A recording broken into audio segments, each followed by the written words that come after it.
Alfonso ল্যাংড়া, ফজলি হিমসাগর আরও কত কী, নামগুলো কিসের তা এতক্ষণে নিশ্চয়ই বুঝে গেছো।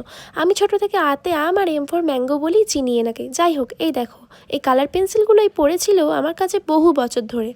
গুটি কয়েক রং থাকা এগুলো দিয়ে কী আঁকবো ভাবতে ভাবতেই মনে পড়লো ফলের রাজার কথা। আমের মরশুম প্রায় চলেই এসেছে, যদিও বাজারে পাকা আমের দাম এখন আগুন সমান। তবে যাই হোক, এমন সুস্বাদু ফল না খেয়ে থাকা যায় নাকি। এই আমের কথা বললেই মনে পড়ে যায় ছোটোবেলার দিনগুলোর কথা।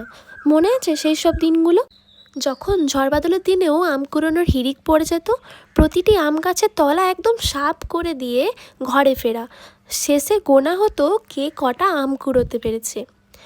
আম যদি কেউ বাকিদের থেকে বেশি পেয়েছে, তার তখন একটা আলাদাই হাব ভাব, তাকে তখন আর পায় কে।